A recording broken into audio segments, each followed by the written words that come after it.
I think the most important one, at least we practice, is the transparency. So, where it is fair that, let's say, I mean, when you set up a venture, you go through many ups and downs, in terms of raising capital. I know what we went through between 2000 to 2005. The couple of million committed at the first place, dot-com burst happened, the committed money was withdrawn, and we did not get our second tranche. We just got $1 million, and we did not get a second $1 million. And so at that point in time, it was very simple for us. Just to pause it, you were promised money, you had a great case, but the money didn't come. No, it didn't. How did you cope with that? Yeah, so that's what I was just going to share. So it was extremely tough, obviously, from our point of view, because it was literally, 1 month's money in the bank for whatever number of people that we hired at that point in time, and there were like about 30, 40 of us. And so we obviously, money did not come, not because the venture capitalist firm actually decided not to give it to us, they actually shut shop, literally. And so we had to just go back to basics. We had to look for angels. We had to actually pull in our own money.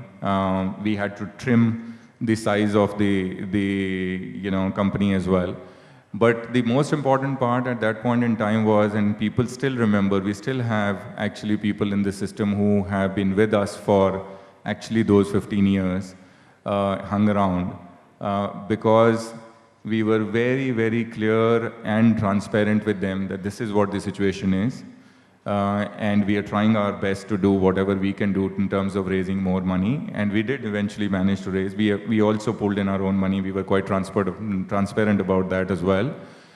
And, some of them, and actually all of us, I mean, we had no choice but to take like serious cuts and stuff like that. That actually went without saying. But even some of the employees at that point in time were also ready to, when you explain it to them, and they were also ready to take cuts and say that, they will kind of hang in there as long as we were committed from a long-term, building the business standpoint. So I guess, just to build trust with employees, it's very important that you are extremely transparent, especially when the going is tough. When the going is good, you can perhaps get away if you don't share the good news, and people will say that you haven't really shared the good news before they heard it from somewhere else. It might still be okay. When there is a bad news, you not need to be proactive about it. You need to take it on your chin. You need to take full ownership of that and be very, very transparent with them. Thanks. Final set of questions. We have about 5 or 7 minutes left. So anybody else who has a question? Right. 2 gentlemen here. And here is a question from a lady from China. Sorry. Oh, okay, sure. Sorry, I didn't see you that side. Thank you. 我是来自中国一家民营企业的代表。我想，今天的会议中，印度政府多次提到中国经济、中国制造。然后，我想提的问题是，同样作为亚洲的国家，然后印度政府是如何来对比分析，印度、中国以及日本在工业和教育上的差异？谢谢。谢谢。I'll translate this what she has explained during the conversation that when we look at the case studies, we have been focusing mainly on the Western side of the case studies or the success stories, whereas there are a lot of good success stories from Japan, China, and some of the Asian countries. So when we are looking at the startup companies, why are we not focusing on success stories from the Asia? That's a very good question. Can I respond to that? Yeah, sure, Raj.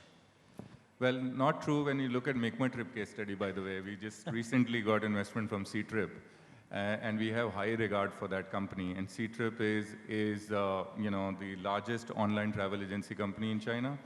And we've been talking to them, and we had offers from Western world as well.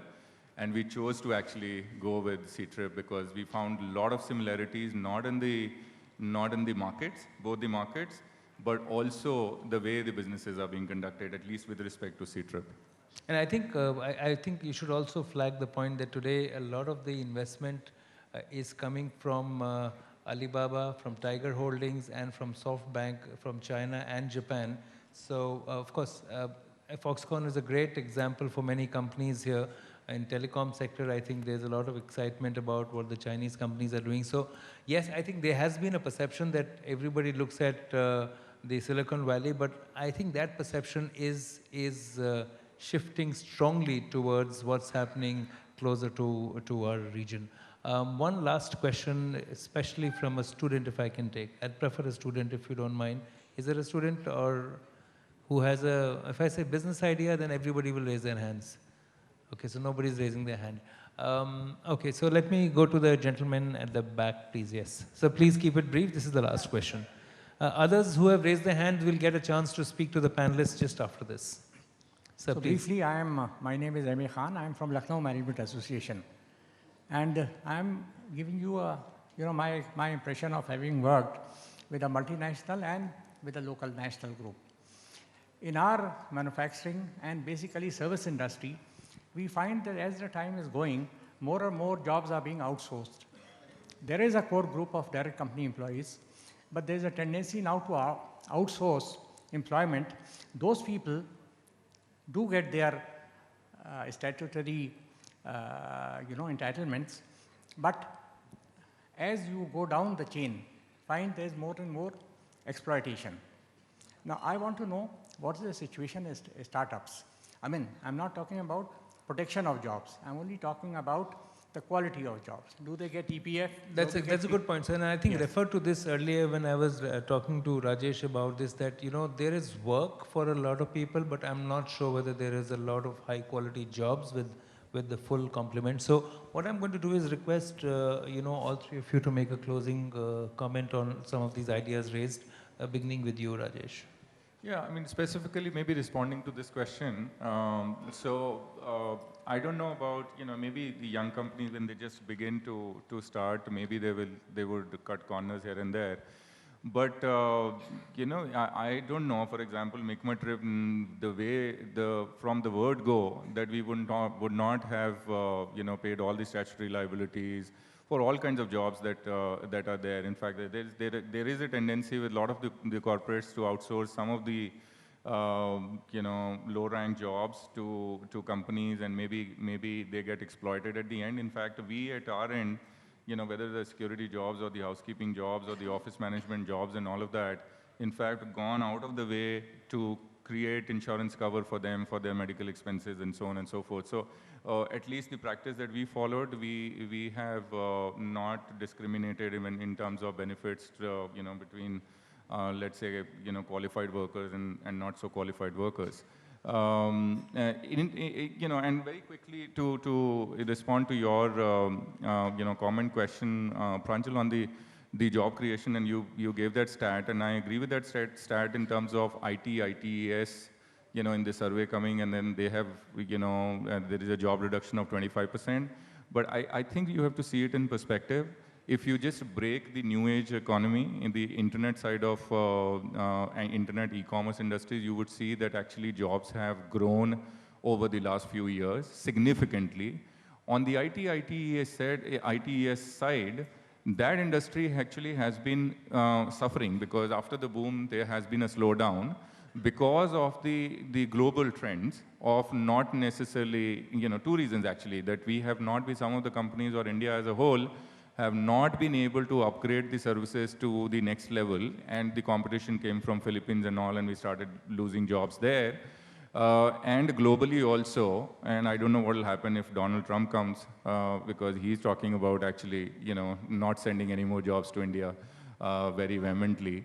So I guess some of those reasons are perhaps contributing to that industry. But if you stand alone in isolation, see young industries, internet side of it, a lot of jobs have been created. Yeah, I think it's also the sharp focus on productivity, and I didn't mention it, but we had this discussion about the fourth industrial revolution, which also means that a lot of new opportunities will come in different sectors, new innovation and new companies, but what will that mean for quality of jobs, type of jobs, etc.? I think that's a whole new debate, but I think it's important that we keep that in our crosshair. But I think if looking at it from an entrepreneurial perspective, I think the most important job of an entrepreneur ultimately is how he manages to align his team to his vision. Okay, so the business model may change. Capital is ultimately a commodity. So keeping people in your industry and making sure that you retain the key people is a very crucial job, and it's true, I guess, for any company.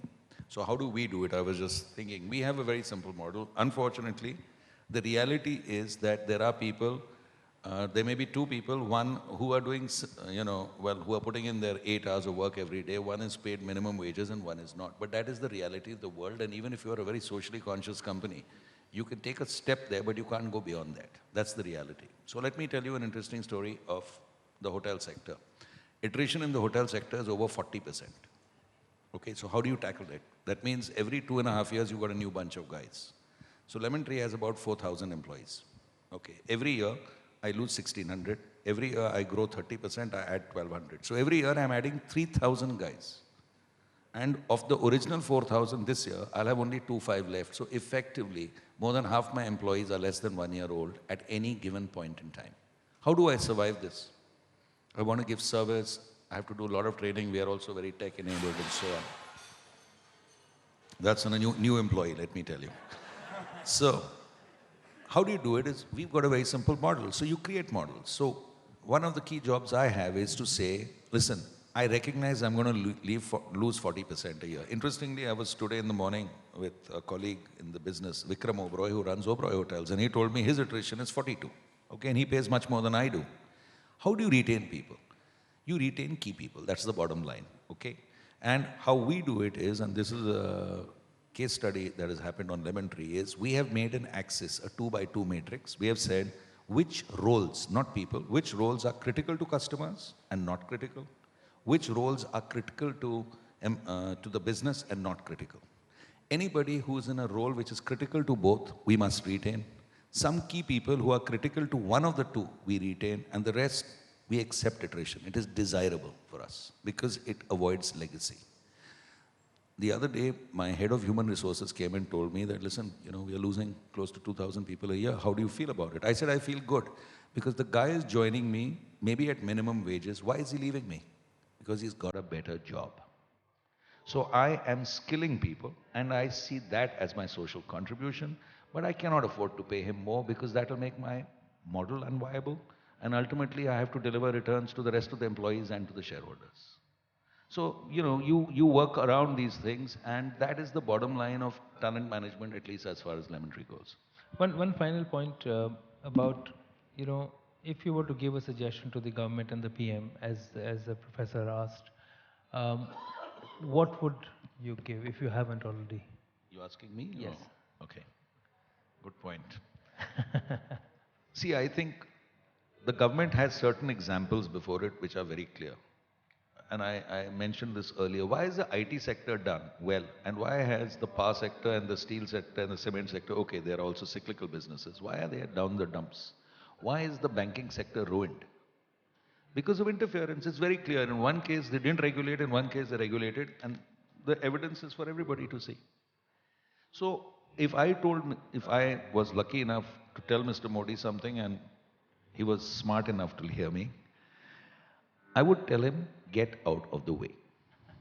Okay? And if for those of you who are interested, read a very, check out Eric Schmidt, Google, you mentioned Google. Eric Schmidt has written a very interesting, it's a presentation on how Google works. How does Google work? How did Larry Page, you think he knew he would create Google? No. How did Larry Page create Google? He just put a bunch of very smart people in a room, enabled them, and went out of the way. Okay, and I have summarized it. You must read this if you can. But the government needs to get out of the way. If it does, we've got the talent, we've got the resources. That's what I would tell Mr. Modi. Thanks very much, Patu. But I have another point to add to that. I think big companies need to get out of the way. So a lot of people say companies like Google and Facebook, etc., are now not allowing a new set of entrepreneurs to come up because I think they're getting in the way. But I'm sure we'll try to keep that as a session for the next session of IMA meeting. But that's also a very strong reality of today's life. Raja, thoughts on entrepreneurship, how to encourage it, And also the fact that, should we have a policy framework which allows people to close their companies as fast as they can close it in case it doesn't work out? We should be passionate about the ideas that we have, but we shouldn't be emotionally involved with the company. And That's a paradox, right? yeah, but I mean, if things are going rough, you need to know when to jump ship. So you just can't keep sitting in there and saying, you give it your best and you say that, okay, I am not going to be emotionally involved to a point where I take the whole thing down. So I believe in that, that one should just. What do you do when you face a rough moment in your business as an entrepreneur? Oh, we've had a few rough, nobody has a smooth ride, especially in India.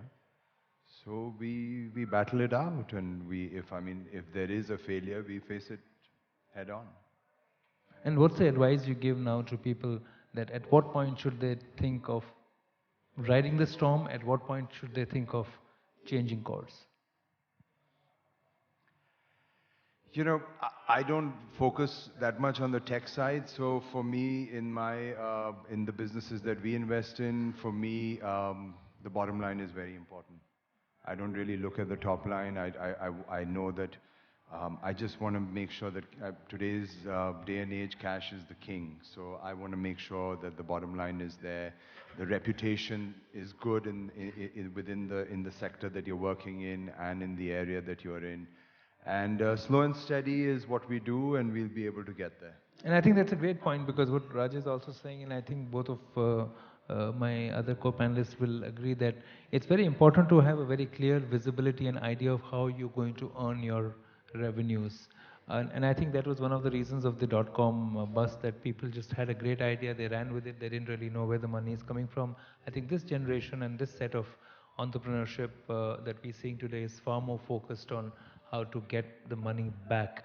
But I'd like you to join me in thanking the panelists for sharing their experiences.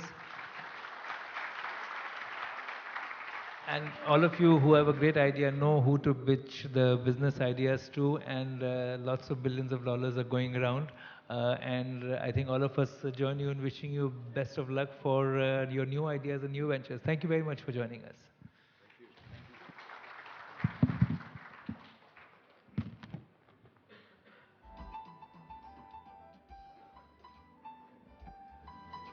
Thank you, esteemed panelists. And may I invite Mr. Firdaus Vanderwalla to kindly present mementos to the esteemed panelists.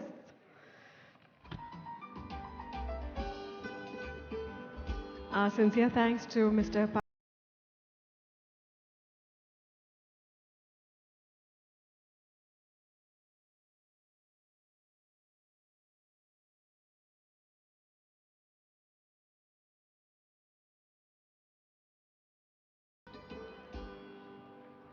Our sincere thanks to Mr. Raja Kamar.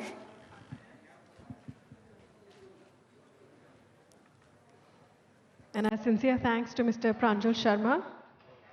Thank you for conducting this session. Thank you, Mr. Vanderwalla, for joining us on stage and presenting these mementos.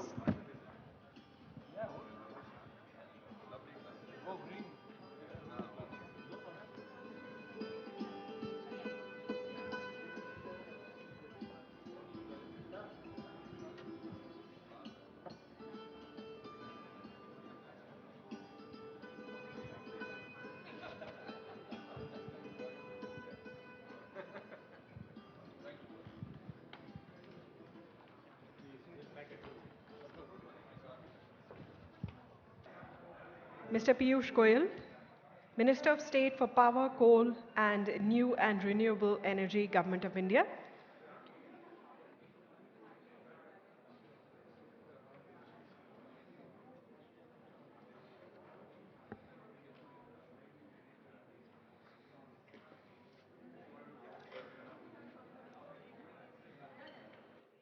Log in to the IMA app or website, but please do participate. May I once again repeat the question? Can India achieve 24/7 electricity for all in the next 5 years? and the Honorable Minister, Mr. Piyush Goyal, Minister of State for Power, Coal and New and Renewable Energy, can definitely answer that for us. Mr. Piyush Goyal, Minister of State for Power, Coal and New and Renewable Energy, Government of India with us. We are delighted to invite him on stage along with Mr. Sanjeev Goenka, Conclave Chairman and Chairman RP Sanjeev Goenka Group. A very warm welcome to you all.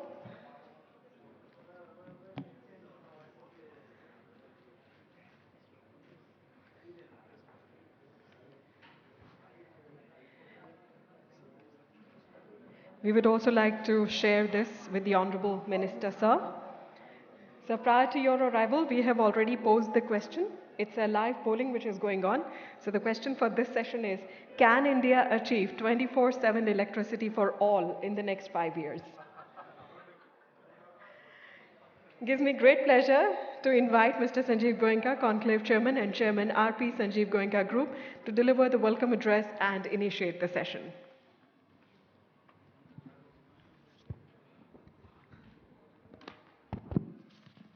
Good afternoon, ladies and gentlemen. This clearly is the most powerful session of the conclave. It's powerful because we have an extraordinarily powerful individual with us. A man who has risen to every height of expectation. Not only risen to it, but surpassed it. He inherited a very difficult situation. He dealt with it. He addressed it. And he moved it forward.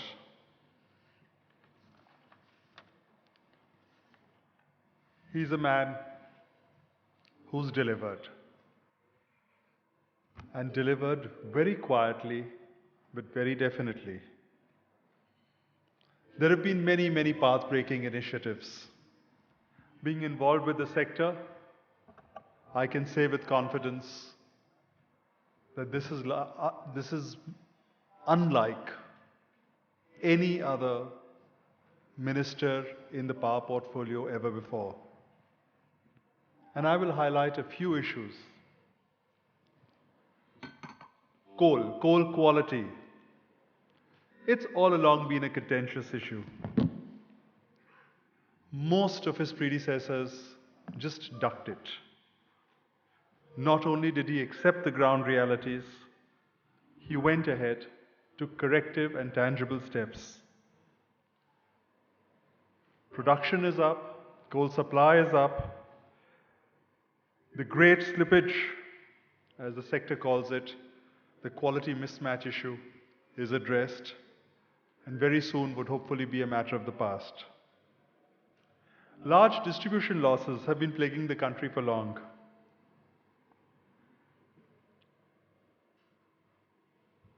He listened to the issues, thought about it,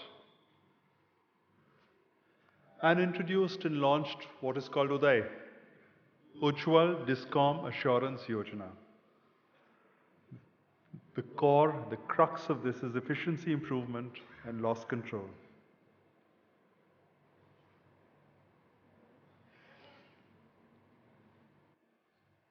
He's combined the need to have thermal generation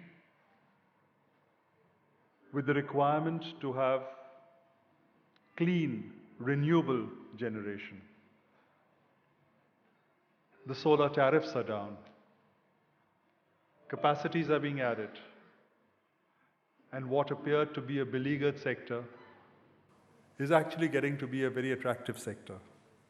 He's a rare combination, ladies and gentlemen. Chartered accountant, lawyer, investment banker. A clear thinker. A man who has extraordinarily political skills. One of the key architects of BJP's overwhelming victory in the last national elections. Result-oriented. He is also the treasurer of the BJP party. He's a member of the task force on interlinking of rivers. He has a deep commitment to learning. He goes for programs, he's participated in programs in Yale, Oxford, Princeton. And if I'm not mistaken, even now he's doing the OMP?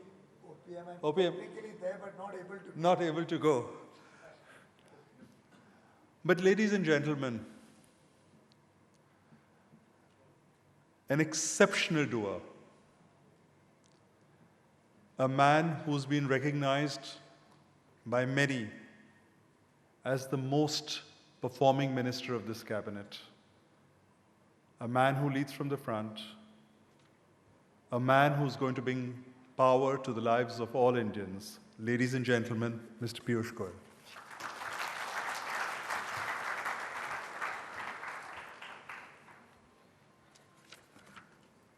Thank you, Sanjeev ji. That was more than a generous introduction. I don't know how much of it was really deserved, or it was just your friendship talking. I'm not so sure I'm very excited about the subject, because if you're still wondering whether India can achieve 24/7 power for all in the next 5 years, then I don't think I'm doing a good job. And that clearly also means I'm not communicating what I'm doing, because I thought I had set for myself the task that we've got to do it in the next 4 years. But if you're giving me a bonus here, I don't mind accepting it. But I don't think the people out there, the 20, 25 crore people who still don't have electricity, are not going to be very happy with AIMA if you give me 1 more year. And I think all of us in this room, each one of us, owes it as a duty to those young boys and girls who still don't have electricity in their homes to be able to compete with our children. I think we owe it to those farmers out there who are still facing a lot of agrarian distress because they don't know whether they'll get enough water and for which they need some power. We also owe it to all those people who needed health care, but the light went off in the hospital at the critical moment, and who knows, somebody lost his life, somebody could not be treated in time. And clearly, we did have the goal of achieving power for all, along with affordable housing, good quality health care, education, all of that encompassed in one whole canvas by 2022, which is the 75th year of India's independence.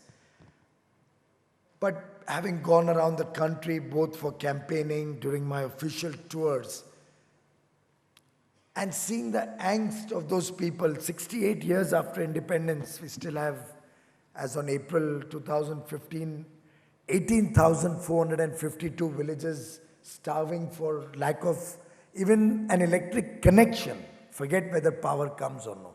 They're not even connected to electricity in the country. I think it is that angst which drives you, which motivates you, which encourages you to do your job better, to do it faster. And I have taken it upon myself with the blessings of Prime Minister Modi, and clearly his vision on this is absolutely empowering, that we should meet this program, the commitment to reach 24/7 affordable power, if I may add, by 2019, at best 2019, end of the year. But I'm very, very committed that we will take power to every home and ensure that everybody gets the benefit of this basic utility like power. The farmers get adequate power so their pumps can run, they can get enough water. Students don't have to be starved of electricity. It's something which I think is intrinsic to, of course, economic growth and the well-being of society. But I can't even imagine, can any of you in this room even imagine a life without electricity? It goes away for 10, 15 minutes and we all start getting flustered about it. I don't know, people from Kolkata might be calling you up, if at all. I don't think Calcutta has that problem. But if power would go off, they may actually land up calling him. Just like when I just became a minister, you remember the days where Delhi had that thunderstorm, 30th of May 2014. And I was literally on my toes, on my feet for the first 15, 20 days, going around Delhi trying to sort out the problem. I think some friends or from the media had even categorized it as baptism by fire. And possibly my innocuous comment yesterday at a press briefing, we were at Constitution Club and the power went off for barely 10 seconds, I think. So I just made a comment, and which my wife often tells me, that it's good that power goes off when you're in a program, so it's a reality check on you. You've got a lot of work to do. Don't rest on your laurels. I made that innocuous comment only to be reading about it in the Economic Times this morning. But clearly there's a lot that we still have to do. So none of us is complacent. None of us in government, in any of the public sector companies, anybody in this sector who's associated with the power, coal or renewable energy sector knows that we have a long journey ahead of us. But I can reassure each one of you that we all stand committed to making it happen. We've worked the program through how we will make it happen, and we are working towards that achievement, towards that goal with, if I may use the word, with clinical plans drawn out. And most of our plans in reality draw a lot from management lessons. In fact, the entire working of this government, if you were to ask me, has been predicated on the back of a robust governance agenda. And that governance agenda draws from what we learn in business school or what each one of you does in your own organizations as good managers. And I'll draw on my own experiences as a minister and what work we have done in the last now nearly 2 years to highlight what is the fundamental principles on which we are trying to make a difference to India, to the governance in India, to the lives of the people of India. Of course, you did allude to the legacy that we inherited, but now it's time we let that legacy be a thing of the past. We've been in government about 22 months now. In May, we'll complete 2 years. And one very distinctive hallmark of this government has been the fact that Prime Minister Modi has been able to provide decisive leadership to all the activities of government. And to my mind, every organization can succeed. Every mission, every plan, every project can succeed if it has a decisive leader on the top of it. Very often people talk ill about public sector undertakings or public sector companies. Typically the reformists, even amongst all of us, would love to ask me a question: when are you going to privatize Coal India? When are you going to let NTPC be run by a private company? Why doesn't PGCIL get out of transmission? And this is not something I say because now I have become a minister. But even when I was in opposition, I have steadfastly held the view that organizational success does not depend on who the owner is. Ownership does not determine the success or failure of any organization. It's always vision and leadership that determines whether one will succeed, one will fail. And I cannot take a better example to highlight this than the LED program, the LED bulbs program. It's a program run by Energy Efficiency Services Limited, EESL. It's a Government of India company promoted by 4 public sector companies: REC, Rural Electrification Corporation, Power Finance Corporation, NTPC, and Power Grid. All 4 put together this company. It had a small turnover of 50-60 crores when I became minister. Share capital was 100 crores, 20-25 people working in it. And in all of 2013-14, it had procured 7-watt LED bulbs at 310 rupees per bulb. And sold about 6 lakh bulbs, and the whole turnover was 50-60 crores. This current year, 2015-16, the same company which 2 years ago did 6 lakh bulbs will close the year with upward of 9 crore bulbs sold.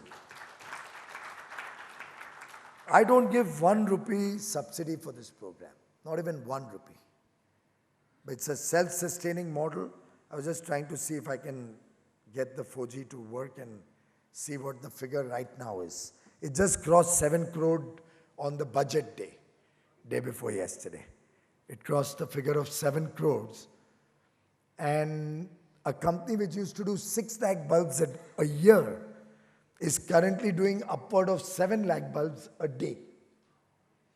Now, I don't know, Sanjeev ji, if in any of our experiences we've come across a private sector company which could scale up at this level. And mind you, it still has about 30, 35 or maybe 40 people. I don't know the exact number. For that matter, to be honest, and I don't mind acknowledging it, for the first 3 months, I didn't even know this company exists after I became minister. Because I had not allowed the PSU heads to come with flowers and felicitate me the day I took charge. When I reached my office in the Ministry of Power, there's some 50 people, some PSU heads and some of another variety, which many of you may be aware used to roam around the corridors of Delhi once upon a time. Nowadays, they are not welcome and they're very scared to even come near our offices. But I didn't meet any of them. I said, please go back. I'll call you when I need to understand anything about your companies. You do your job. So I came to know only in August or something that there is a company like this. And there's a Bureau of Energy Efficiency that also reports to me and is my fundamental job. And from then we started looking at their program, and this is their achievement. As we speak right now, it must be 5:50 in your watches. At 5:50 p.m. on the 3rd of March, this company has already sold, again the number has changed, sorry. It's now 5:31 in your watches probably. So every few minutes, seconds, 30 seconds or 1 minute, they revise the number based on whatever is being done all over the country. It's 7 crore 9 lakhs 89,518 bulbs. It's started somewhere in April, the distribution, actual distribution. The project was launched 5th of March by the Honorable PM. And today it's at 7 crore 9 lakh bulbs. And they've promised me that by March 31st we'll cross 9 crores. So we are looking at, in the next 28 days, 81 lakhs. At least, at the least, it may be more. 181 lakhs, sorry, my apologies. 1 crore 81 lakhs, which is about 7 lakhs a day, Sundays and all excluded. Now, this could be possible because they had the confidence that the leadership is backing them up. We've increased their share capital to 500, it'll soon be 1,000. Oh, I'm glad Shekhar Bhai is here because all of this could not have been possible without the support of all of you. Mr. Bajaj, the people from all the various LED manufacturers in the country who came up to this task, who were able to scale up and work in an environment which was completely free of any government interference. ESL is running this program. Every procurement is through the reverse bidding mechanism or e-tendering in a most transparent manner. I hope you don't have to pay a single rupee of bribe, sir. There's no bribery, no corruption, no opportunity to influence anybody. I've never met anybody from this industry except when they came as an association, for which my doors are always open. And the entire process has brought this price down from 310 to 64 rupees today. The last tender was 64 rupees, Shekhar Bhai. And they're all happily giving us now a 9-watt bulb at 64 rupees. Well, your volumes have gone up 100-fold, sir. So I think it's the volume game. The quality has been appreciated across the world as amongst the finest quality that our Indian manufacturers are making. And at a price which is 20% of what it was a year and a half ago. It was in 2 years ago. February 14, it was 310. Our first tender came out probably a year and a half ago. And since then, it's been a journey down to 64 rupees, with a bulb which is 30% more illumination than those old bulbs. So I truly believe if you give good leadership to a program, as we all do in our management companies, in the management we provide to the companies. And all of this has to be on the back of a proper root cause analysis. So when I became minister, I realized there'll be three major issues I have to tackle. Plants were stranded and stressed for lack of environment approval, for lack of adequate coal for running their plants. Gas-based plants were starved of gas. It was the ecosystem, the government which was responsible for not being able to get these plants off the ground. After all, coal was almost a monopolistic situation. Coal India, which was supposed to give enough coal, would grow at 1 or 2%. I'm told at 4% growth, champagne bottles were uncorked. But last year they did 6.9% growth. This year they're at upward of 9%. And the problem has moved from a problem of shortages to almost one where I'm struggling and I get all sorts of calls from companies and state governments. Can you stop further supplies for some time? We don't have ability to store any more coal. And I think every plant in the country would have at the base at least 25 days coal. That's the situation today. So if you do a proper root cause analysis, you know what to tackle. The other, of course, was transmission. Country was lacking in adequate transmission capacity, and we were able to not only achieve the target last year and this year, both years we will be exceeding target for transmission, which has never happened in the country before. And it required few interventions. And I have never complained. Usually the typical complaint is power is a concurrent subject. Central government has no powers in power, and the states run the show. I don't think in my 21 months I have ever complained, either in parliament or outside, on any platform, that it's a concurrent subject, therefore I can't do anything. It's quite possible to work in partnership with all stakeholders. After all, the LED program could not have been a success if I had not worked in partnership with the manufacturers and suppliers, with the state governments who have to help us distribute. After all, these 40 people are not going around selling these bulbs. It's the program is run through the DISCOMs. So if we work with a clear vision, what we want to achieve, if you've done your root cause analysis and know what needs to be done, within that, if you can prioritize the work that you've got to follow up, that you've got to manage. I remember one day Prime Minister asked me, how many bulbs have gone? This was about a year ago, about less than a year, about 8, 9 months, 10 months ago. I had actually gone to discuss the coal block auctions. He said, how many bulbs have gone so far? And I was foxed, absolutely. I had no clue, absolutely, what had happened. I said, मैं check करके आपके पास फिर से बताता हूँ. And he's absolutely an outstanding leader to work with. Actually, if he could start running management lessons, I think none of us would have to go to Harvard Business School anymore. Very, very nicely, very, very subtly said कि Piyush programme तो launch हो गया 5 जनवरी को, अगर आपने अभी तक ये भी नहीं चेक किया कि कितने बल्ब गए हैं, तो फिर आप किसको अकाउंटेबल ठहराओगे अगर प्रोग्राम चल भी रहा है, नहीं चल रहा है, ठीक चल रहा है? आपकी मॉनिटरिंग थोड़ी करनी पड़ेगी. आखिर जनधन योजना कैसे हुई?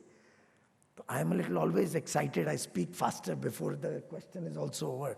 I said, yeah, I know every Wednesday in the cabinet you used to discuss the progress in Jan Dhan. You know, this is that time when he had just launched in September the Jan Dhan Yojana, the idea being that every household should be connected with at least one bank account. And we had opened 13 crore bank accounts at that time. Now we are over 20 crores. But in 4 months, the public sector banks, government servants, whom we have always derided as inefficient, inept, corrupt and whatnot, they had been able to reach out to every home in the country and cover 99% of the households with a bank account. 13 crore opened in 4 months. So I said, yeah, every Wednesday you used to discuss it. He said, no. Wednesday I used to report to the cabinet. My own monitoring was a daily 9 o'clock process. And every day 9 o'clock I would get what is the progress, Where the weaknesses are, I would call up and talk to those people. Where the people were doing good work, I would call up and appreciate them for the good work. And उसकी वजह से 4 महीने के अंदर 13 crore account खुल पाए. It was truly an eye-opener for me. In fact, this app which I just read out from was made within a week or 10 days after that conversation. I came back completely, well, I won't use the word charmed because you'll think I'm being a psychopath. But truly it was an eye-opener for me. And I just mentioned it to my colleagues, and these young boys and girls in that company came up with this app, which is, if I would urge you to look at it when you get the spare time. You should actually download it in your phone. It's very interesting to see the number changing. You can go down to your city, wherever you come from. Within your city, you can even find out how many bulbs have gone, where bulbs are available. If somebody wants more bulbs, you can go and get it from those centers. All addresses are there. It can tell you how much energy is saved every day because of this program so far. It will tell you what is the bill saving that each one of you can get. A lot of data. And in a simple form. But in his very small interventions, he helps us learn the lessons which help us to manage our job better. So if we don't hold people accountable and don't monitor the projects that we take up, we would never have been able to reach this level. So accountability and monitoring has been one of the fundamental principles on which the entire government of India today is working. Of course, in the same program, and I'm just taking this as an illustrative example to highlight the principles which we've used to achieve these results, or which we hope to use to continue to achieve results until we have 24/7 power for all, was innovative financing. Earlier, they used to get paid in 5 years or 4 years or something for their supplies. Because government believed that they cannot give us good bulbs unless you make sure their payment is held back. And I thought the core competence of manufacturers was to produce a good product, not to finance it efficiently. So we got ESL, a line of credit, and I hope the system of 30 days payment, on the 30th day they get an RTGS payment into their account. They don't have to call up anybody, they don't have to approach anybody, nobody can short circuit the system. 30th day RTGS payment in every supplier's account. They've given a bank guarantee to make sure that the quality, the 3-year warranty is ensured, which also when they approached me and told me that now you have tested our product, our failure rate is less than 0.31% or something, and which I hope will improve in the days to come, sir. I said, then okay, every year 1/3 of your bank guarantee also will return back to you. Why add costs into the system? Bank guarantee also costs money. So in all the projects that we are doing, we've just finalized the project with the railways. And we finalized it how, I'll explain to you, because that'll reflect to you how this government works. My president of the party, Mr. Amit Shah, is very committed that India should become energy secure. We should not be dependent on anybody for our energy needs. So he mentioned to the railway minister about 15 days ago or 12 days ago, Suresh ji अभी तक diesel पे क्यों चलती है railway की locomotive, आप electrify क्यों नहीं करते हो? तो सुरेश जी सेड कि हमारा इलेक्ट्रिफिकेशन प्रोग्राम चल रहा है, we do about 1400-1500 kilometres every year.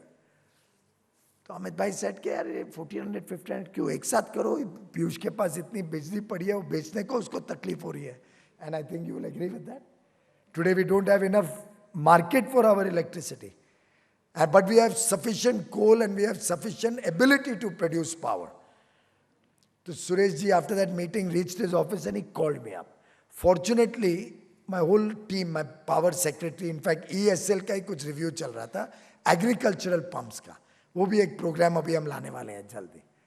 Energy efficient agricultural pumps. If any of you makes that, please scale up quickly. Huge opportunities coming up.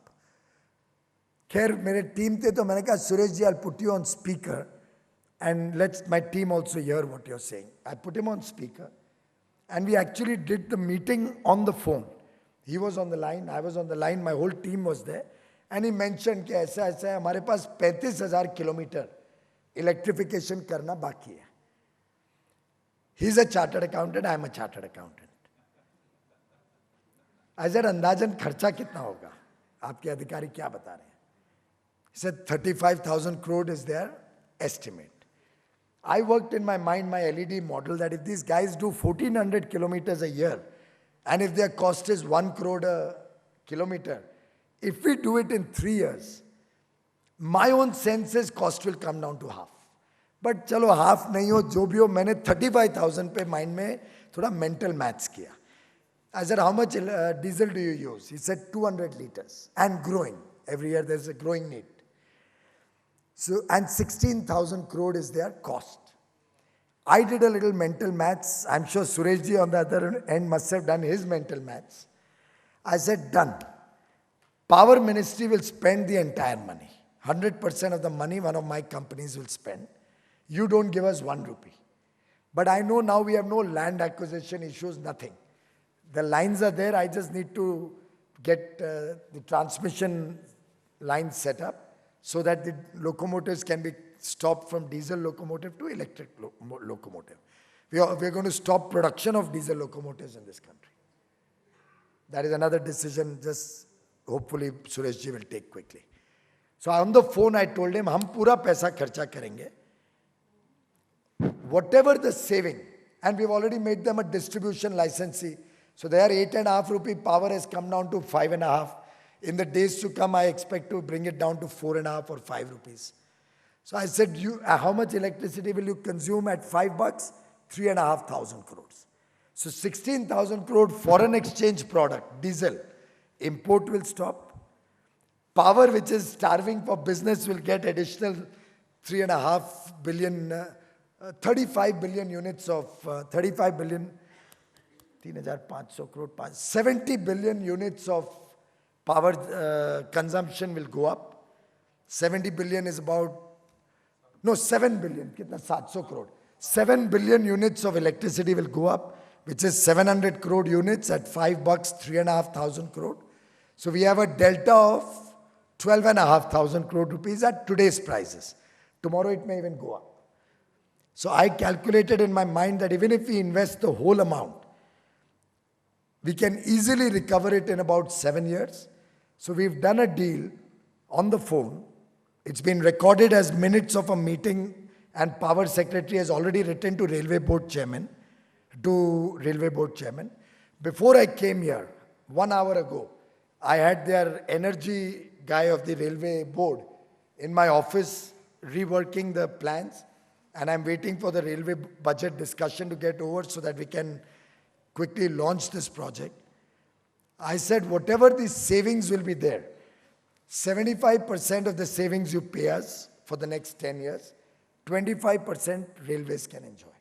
And in our 75%, 50% will go towards our interests and recovery of our loan, and 25% will be our profit. So effectively, we would have saved the country 16,000 crores or whatever is the effective cost of foreign exchange imports. We would have given 7 billion units more of power purchase agreements of power demand and growing at 7-8% every year. So maybe by the end of 3 years, that could itself become 9 billion. And I don't know how many megawatts that translates into. Again, I can do the maths, but let's not waste time on that. In terms of that much more megawatts of power plants getting sorted out. Country's pollution at the level of railway lines, which go through cities and towns and villages and go through all across the country, will reduce. We are, in any case, giving a thrust to renewable energy. So clean energy will power the railways.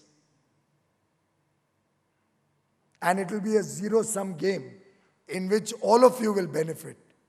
Because the railways, after all, goes to serve the people of India. And whatever savings Power Ministry makes, it lands up paying back to Finance Minister Mr. Jaitley as dividends and taxes, which again goes to serve the people of India. So it's a win-win for everybody. And what's been the principle? Decisive leadership, that we can take quick decisions. Prioritization, because my president wants to eliminate quickly our dependence on foreign countries. A root cause analysis problem was money with the railways. We've used some innovative financing to resolve that problem. And everybody is a winner. Partnership model where all stakeholders benefit. The transmission and other companies who do this business get 35,000 crores of business, which I hope will be done in 17,500 crores. Then I don't know what humongous money my power companies will make out of it, unless Sureshji then renegotiates the deal. And I don't mind, it's all for the good of India. It adds to the investment potential for industry, all of you. And where was the bureaucracy? There was no bureaucracy in this. There's no red tape. There's no paperwork. It happened on a phone call. So we've been able to, in fact, I told many of my friends, I used to get 100 files a day when I became a minister. Everything used to be escalated up. Even if Mr. Goenka had a problem, and he had a problem in my ministry, and he wrote a couple of letters to me, but other than acknowledging it, I didn't do anything about it. But what I did was, I put it into the system to check whether our policy needed to be changed or he was wrong.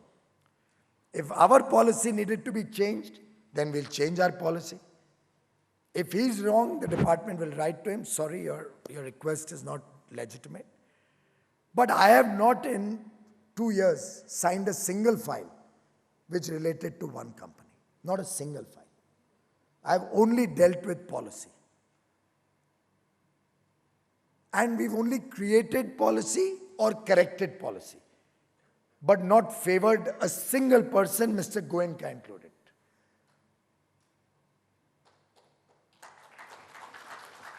And that is the kind of transparency, that is the integrity of systems for which I think all of you voted Mr. Modi in as Prime Minister. And that has been the hallmark of this government. And today, I barely get 5 files a day, not more than 5 files, other than parliamentary questions. Max 5 files a day between 3 ministries, from 100 down to 5. And literally on every file, abhi recently my assurances, parliamentary assurances, we still have to approve as minister because we are reporting to parliament. I said, is there any way we can do away with it? So a very interesting observation came to my attention, which I'm not going to follow though. I was told in the earlier days, some ministers would not even bother to read what the parliamentary questions are or what the parliamentary assurances are. What they would, the department would prepare, answer, send it, and the minister would get a whole list, serial number this, वो उस पे line मार के sign कर देता था कि सब questions approve हो गए. Which means without application of mind or even reading what the answer is, you would save the effort. We didn't do that. We've not saved our effort. वो हिंदी में बोलते हैं ना कंडी मार दी है क्या? What is that phrase? कंडी काट दी. We're not trying to avoid our duties. Where it's necessary for us to do it, then we'll do our job right. So I read each and every one of my answers before it goes to parliament. And I remember naya mantri bana, to my secretaries very often would come to me, sir, you don't have to read, it has gone through 6 levels of scrutiny before coming to you. So what I did about that, I reduced that 6th level to 2 or 3. I said नहीं 6th level की जरूरत ही नहीं है, 2-3 लोगों के बाद, पर मैं जरूर पढ़ूंगा. अगर मेरा साइन लगता है और कानूनन जरूरी है, तो मैं जरूर पढ़ूंगा. मैं वो डाल के एक साइन पे 15, 20, 25. I get about 70 to 100 questions every Monday and 70 to 100 every Thursday. आजकल कम हो गए हैं, पूछने के लिए विषय भी नहीं रहे. तो today's was my question day. I had only 49 questions. So it's a big relief from 100, you know. So I'm only trying to express that these are the principles. And they are no different from what the AIMA teaches or what all of you do in your work. So our job is no different from yours. The difference was we were not doing our job correctly. Instead of using fair and honest, decent management principles, we had brought politics into the whole thing. And the only difference Prime Minister Modi has probably brought to the system was bring back a derailed system into an efficient, well-oiled system which works through processes. It's process driven, it's effective, it's efficient, it delivers in a time bound manner, it focuses on technology in a big way, and it has certain overarching ambitions, one of which, ladies and gentlemen, is power for all 24/7. We all stand committed to making that happen. I assure each one of you that be it the various changes we've done, you mentioned about Uday, I could talk about Uday, I can talk till the cows come home about Uday because I've actually worked on it painstakingly for over a year. But Uday is a scheme which I have not formulated. I have done nothing except facilitating that program. It has entirely been a bottom-up approach created through a partnership model with all stakeholders. And by stakeholders, I mean central government, different ministries of the central government, states, distribution companies, suppliers, bankers, and I can continue to give you so many consumer organizations, environmentalists, every stakeholder whom I could consult.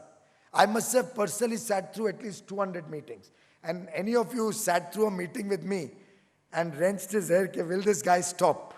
And I'll stop now after this. Knows that my meetings are very long because I like to go into the detail of the matter. Shekhar Bhai knows that also by now. Yeah, I take some time because I'm a little slow learner. तकलीफ होती है समझने में. But I've sat through at least 200 meetings, if not more. I should have my office probably take that data out. Maybe interesting for myself to know also. But my department and various people must have sat through over 1,000 meetings. But Uday came out of that kind of consultative process, which is why a voluntary scheme, Uday, by the way, is nothing compulsory about it. It's entirely voluntary. But on a voluntary program, we now have, I thought 17, but yesterday I was told 2 more states. So 19 states already on board. There are about 10 or 12 states and union territories which don't have a DISCOM, so we are now trying to start getting them on board. So hardly 4 or 5 states left. And in a country with such diversity,